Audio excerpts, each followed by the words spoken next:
जुड़ चुके हैं, आदित्य अरोड़ा जुड़ चुके हैं और आशीष महेश्वरी जुड़ चुके हैं। आप दोनों का शुक्रिया 89 स्वदेश को समय देने के लिए। और आशीष जी, मुझे लगता है कि 10-15 दिनों के बाद मुलाकात हो रही है हमारी आपकी। नमस्कार सर। जल्दी बिल्कुल जल्दी, 15 दिन थोड़ा जल्दी जल्दी 15 आया दिन। कि बाजार में जो है ना बहुत ज़्यादा उतार चढ़ाव देखने को मिला है। लोग थोड़ा डर जाते हैं क्या हो रहा है। डरने वाली बात तो कुछ नहीं है ना? नहीं नहीं, मुझे तो नहीं लगता। इनफैक्ट कल भी आपके चैनल पे मैंने शो के दौरान ये बात कहा कि थोड़ा सा उठापटक तो चलता रहेगा, मार्केट नई हाई पर अंडर करंट जो है वो कहीं भी कोई बेयरिश नहीं है।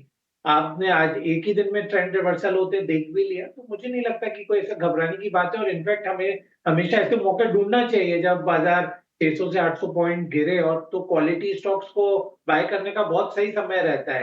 तो किसी गिरावट पे बिल्कुल बाय करने के मौके मिलते रहेंगे और उन्हें लेना भी चाहिए। रहा है तो आदित्य बिना देरी के है वो जिस गेस्ट ने हमें भेजा है, रविकांत ग्रेवाल का सवाल है।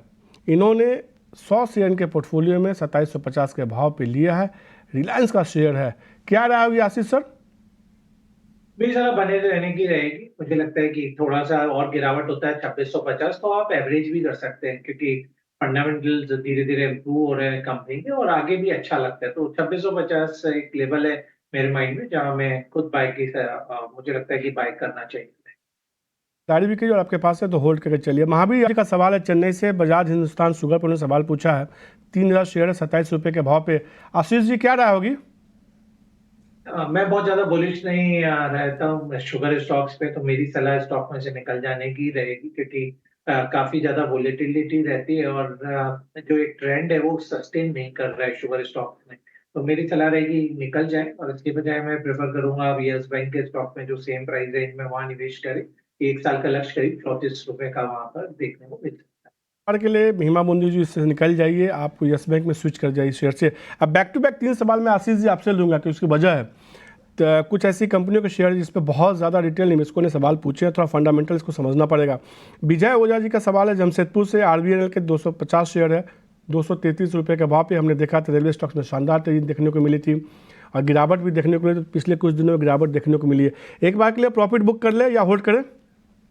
है। होल्ड करने की रहेगी। मेरा लक्ष्य स्टॉक के लिए 400 रुपए का है, और उसके पीछे रीजन ये है कि जो रेलवे के जो बड़े प्रोजेक्ट्स आ रहे हैं उसके लिए जो आरबीएनएल की ऑर्डर बुक है वो काफी अभी अच्छी है। इसके अलावा मेट्रो के क्षेत्र में भी आरबीएनएल डाइवर्सिफाई किया है, तो वहां पर भी क्योंकि इतनी भारतीय स्टेट्स में और इससे बड़ी सिटीज में मेट्रो आ रही है, तो प्राइवेट प्लेयर्स के साथ में ये अच्छा कंपटीशन उनको देगा। तो मुझे लगता है कि आरबीएनएल बिल्कुल होल्ड करना चाहिए, और 400 रुपए का लक्ष्य इस साल के लिए आरबीएनएल का रहेगा। आती है सीधे तौर पे आरबीएल पे। जो अगला सवाल है ईआईएल पे ही है, आशीष जी आपसे ही होगा। दीपक कुमार सिंह का सवाल है 1300 शेयर है 198 रुपये के भाव पे। हमने देखा कि कल जब बाजार में थोड़ी गिरावट थी ना, सरकारी बैंकों के शेयर में तेज गिरावट थी, उसमें ईआईएल भी था। हालांकि आज रिकवरी वापस से देखने को मिली है। इनको 46,000 का प्रॉफिट हो रहा है। एक बार के लिए कुछ प्रॉफिट बुक कर ले या होल्ड करे, मजबूती देखने को मिल सकती है। ये भी आप देखा होगा, जैसे राइट्स का स्टॉक है, आरबीएनएल का स्टॉक चला, अभी इंजीनियर्स इंडिया को तो इनफैक्ट उतना चलना बाकी है। मुझे लगता है कि इस स्टॉक का लक्ष्य करीब 300 रुपए का अगले 3 से 4 महीने में भी पॉसिबल है, क्योंकि जो बड़े ऑर्डर्स सरकार की तरफ से जो भी आ रहे हैं वो जो सरकारी कंपनी है उनको ही जाने वाले हैं। तो इसलिए मेरा किसी भी सरकारी कंपनी को लेकर निगेटिव या प्रॉफिट बुकिंग की एडवाइस नहीं है, और होल्ड करने की सलाह मैं देना चाहूंगा इंजीनियर्स इंडिया पर।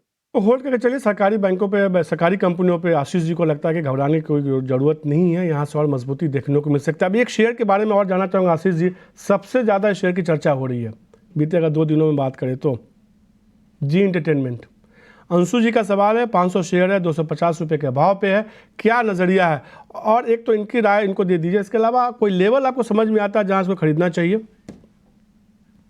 देखिए, मेरा मानना है जो वर्स्ट है वो ऑलरेडी अब फैक्टर इन हो गया है। अब सोनी का मर्जर हो नहीं हो, कंपनी तो चल ही रही है और वर्किंग उनकी है। तो 160 रुपए के आसपास मुझे नहीं लगता जी में बहुत ज्यादा कुछ होने के लिए।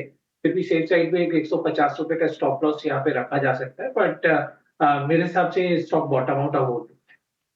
तो ये राय आती है सीधे तो बहुत ज़्यादा अब यहाँ से गिरावट देखने को नहीं मिल सकती। नई खरीदारी किसी को करनी हो तो कर सकता है क्या? जी बिल्कुल, नई खरीदारी भी इस लेवल पे की जा सकती है। ₹150 का एक स्टॉप लॉस ज़रूर आपको हमेशा रखना चाहिए। तो जे एंटरटेनमेंट में आप कोई खरीदारी कर रहे हैं तो 150 का स्टॉपर्स लगा लीजिए।